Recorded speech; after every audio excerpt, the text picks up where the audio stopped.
रत्नागिरी उत्तर जिल्ह्याच्या वतीने आपल्या सर्व पत्रकार बंधूंचं मी खूप खूप स्वागत करतो। आजच्या पत्रकार परिषदेला दापोली विधानसभेचे माजी आमदार सन्माननीय सूर्यकांत दळवीसाहेब आहेत, जिल्ह्याचे सरचिटणीस सन्माननीय भाऊ इदाते आहेत, तालुकाध्यक्ष संजयजी आहेत, अक्षयजी फाटक आहेत, जयाती साळवी नगरसेविका आहेत, सर्वच पदाधिकारी उपस्थित आहेत। आपल्या सर्वांनाच माहीत आहे की काल राज्याचे माजी पर्यावरण मंत्री रामदासभाई कदम यांनी पुन्हा एकदा भारतीय जनता पार्टी आणि आमचे कोकणचे नेते नामदार रवींद्र चव्हाण साहेब यांच्या विरोधात गरळ ओकण्याचा प्रयत्न केलेला आहे। आम्ही सातत्याने त्यांना पत्रकार परिषदेच्या माध्यमातून असेल, त्यांचे जे पदाधिकारी भेटतात त्यांच्यामार्फत असेल, सांगण्याचा प्रयत्न केला होता की चुकूनही आमच्या नेत्यांच्या विरोधामध्ये विनाकारण गरळ ओकण्याचं काम तुम्ही करू नका। पण तरीही राज्याच्या सार्वजनिक बांधकाम मंत्र्याच्या नावाने त्यांनी काल खडे फोडण्याचा प्रयत्न केला आहे। मी आपल्या माहितीसाठी म्हणून सांगतो, मी गेल्याच पत्रकार परिषदेमध्ये आपल्या माध्यमातून आमदार योगेशजी कदम यांना एक विनंती केली होती की तुमचे वडील जे बोलतात ते तुम्हाला मान्य आहे का? पण त्याचं काही उत्तर योगेशजींनी दिलेलं नाही, कारण त्यांनाही स्वतः त्यांचे जे काही वडील बोलत आहेत हे मान्य आहे असा याचा अर्थ आहे। राज्याच्या सार्वजनिक बांधकाम मंत्र्याकडे जायचं, बसायचं, सार्वजनिक बांधकाम खात्याचे विविध पैसे निधी आपल्या मतदारसंघात आणायचा आणि तरी सार्वजनिक बांधकाम मंत्र्यांना दुगाण्या झाडायच्या, असली धंदे नौटंकी आता बंद झाली पाहिजे।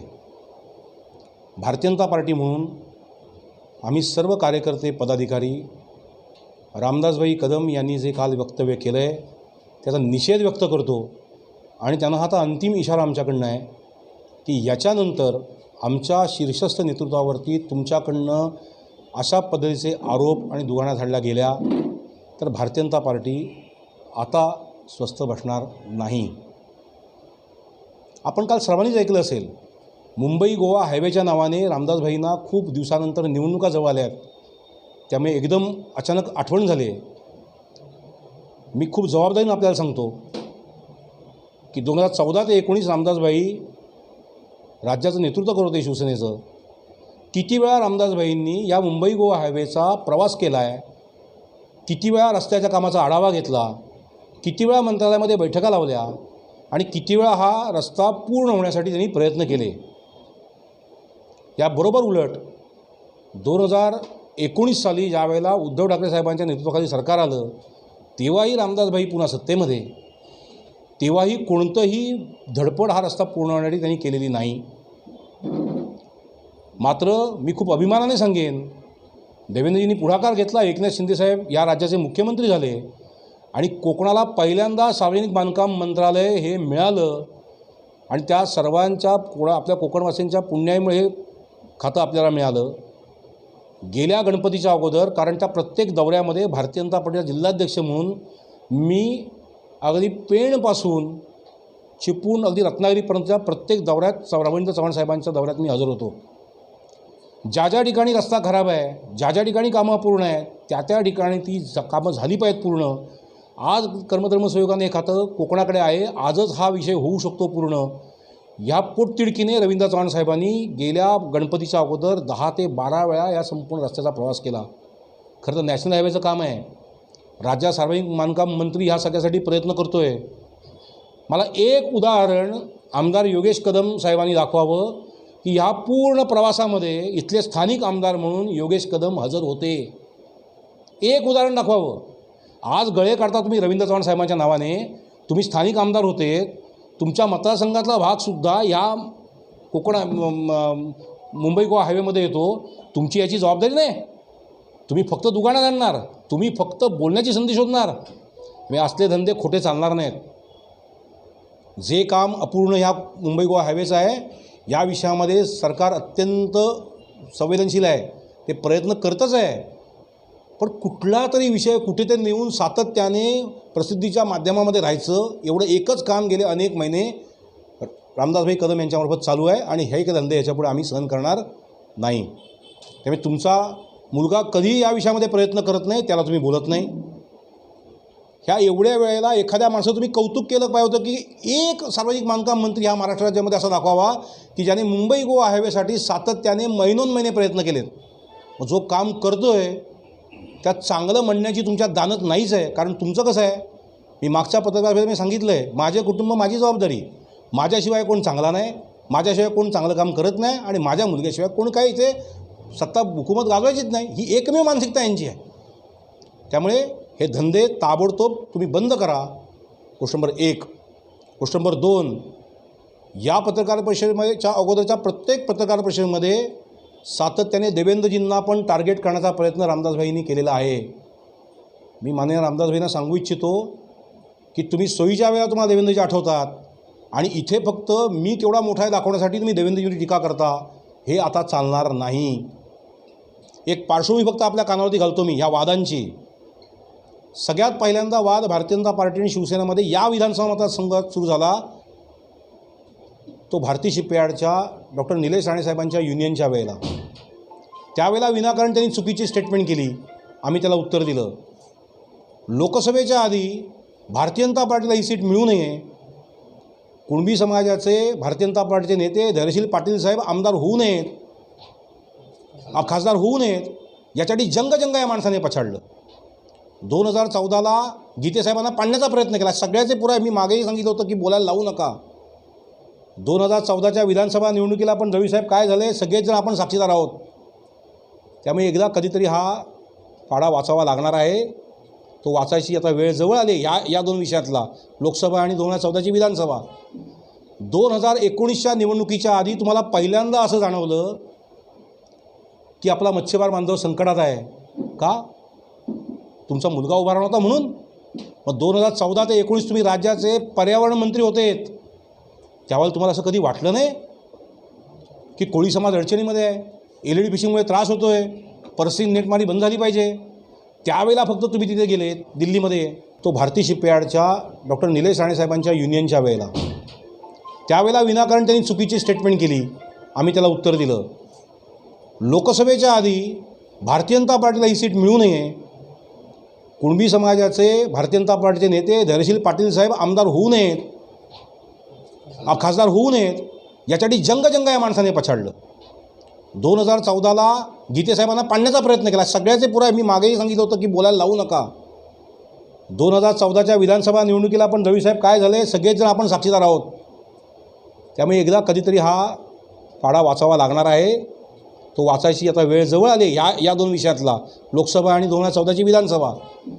2019च्या निवडणुकीच्या आधी तुम्हाला पहिल्यांदा असं जाणवलं की आपला मच्छीमार बांधव संकटात आहे का? तुमचा मुलगा उभा राहणार होता म्हणून. मग 2014 ते 19 तुम्ही राज्याचे पर्यावरण मंत्री होतेत. त्यावेळेला तुम्हाला असं कधी वाटलं नाही की कोळी समाज अडचणीमध्ये आहे, LED फिशिंगमुळे त्रास होतो आहे, पर्सिंग नेटमारी बंद झाली पाहिजे? त्यावेळेला फक्त तुम्ही तिथे गेलेत दिल्लीमध्ये, इथल्या कोळी बांधवांना घेऊन त्यांची फसवणूक केलीत. 2.5 वर्ष तुमचं सरकार आलं, परत कोळी बांधवांच्याकडे आपण दुर्लक्ष केलं. त्यावेळेला तुम्हाला त्यांची आठवण येत नाही. आज पुन्हा तुम्हाला परिस्थिती हे सगळ्या गोष्टी आठवायला लागल्या. त्यामुळे स्वतःच्या मुलाच्या निवडणुकीव्यतिरिक्त माननीय रामदासभाई कदम यांच्या डोक्यात अन्य कुठलाही मुद्दा नाही. माझे कुटुंब माझी जबाबदारी, ह्या एकाच विषयापुरता हा सगळा विषय सुरू आहे. लाडली बहिणाचाच कार्यक्रम, एक महत्त्वाकांक्षी योजना संपूर्ण राज्यामध्ये माननीय एकनाथजी शिंदेसाहेबांच्या नेतृत्वाखाली देवेंद्रजी उपमुख्यमंत्री आहेत, माननीय अजितदादा उपमुख्यमंत्री आहेत. आपण गावागावात जाऊन हे मात्र सांगतो, लाडली बहिणाचे पैसे दादानी तुमच्यासाठी पाठवलेत, योगेश दादानी. तुमचे कार्यकर्ते जाऊन सांगतात. अरे मुख्यमंत्री साहेबांचं तरी नाव घ्या. मुख्यमंत्री महोदय, उपमुख्यमंत्री महोदयाचं नाव घ्या तुम्ही. हे पैसेचं काही योजना आमदारांनी आणली असेल, आम्हाला ही योजना चांगलीच आहे, महत्त्वाकांक्षी आहे. यासाठी प्रत्येक कार्यकर्त्यांनी तळागाळापर्यंत पोचून ह्या भगिनींचे फॉर्म भरून घेण्यासाठी प्रयत्न केलेत. पण सोयीच्या वेळेला सरकार चांगलं काम करतं आणि सोयीच्या वेळेला मंत्री वाईट काम करतात. हे धंदे आता बंद झाले पाहिजेत. हे खोटारडेपणा हा राजकारणातला तो बंद झाला पाहिजे. आणि जर या माध्यमातून ही जर का योजना तुम्ही आणलीत तर दाभोळ खाडीवरती 4 तालुक्यातली लोक आपला रोजगार उदरभरण करतात.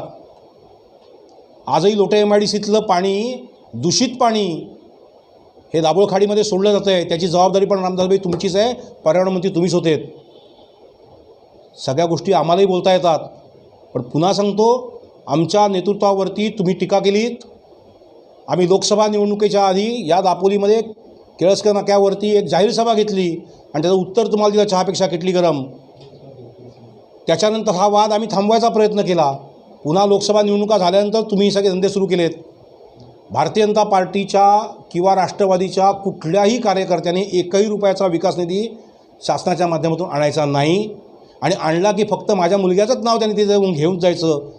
अशी जर का तुमची मानसिकता असेल तर यापुढे या गोष्टी होणार नाहीत. दापोली विधानसभा मतदारसंघ गेले 2.5 वर्ष विकासापासून वंचित होता.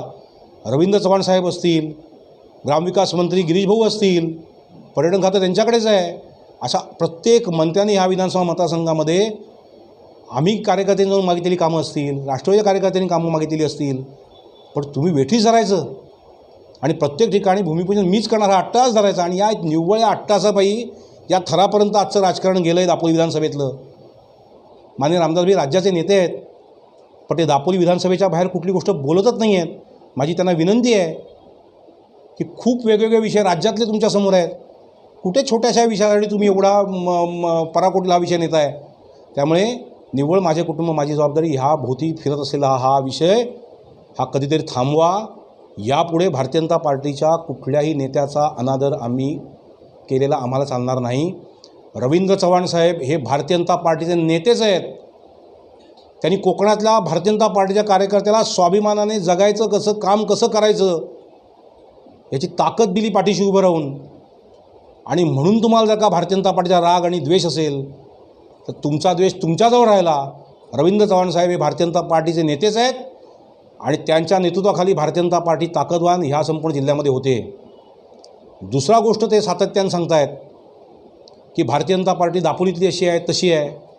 2016ला दापोली नगरपंचायत निवडणूक झाली आणि त्या निवडणुकीच्या निकालानंतर शिवसेना आणि भारतीय जनता पार्टी अशा पद्धती सत्ता येऊ शकत होती. त्यावेळेला सन्माननीय दळवी साहेब ह्या संपूर्ण विषयाचं नेतृत्व करत होते.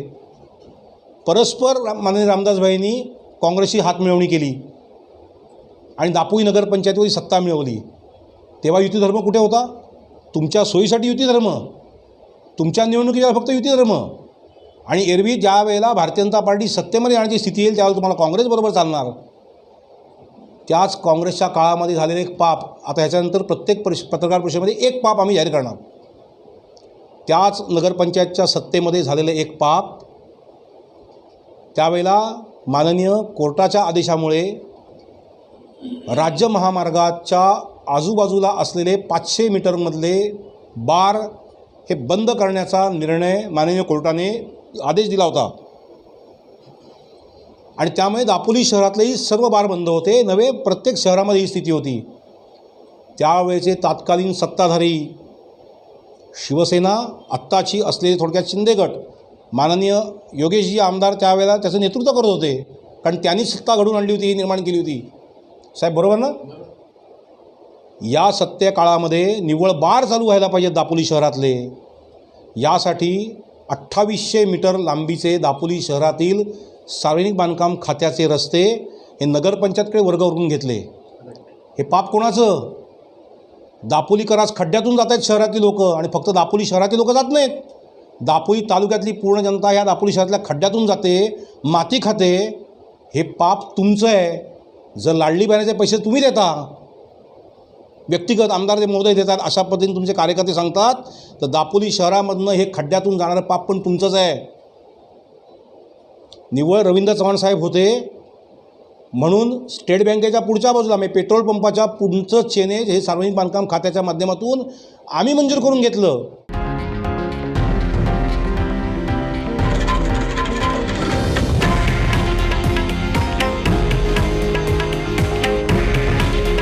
हे आहे देशातील नंबर 1 न्यूज नेटवर्क आणि आपण पाहत आहात TV9 मराठी.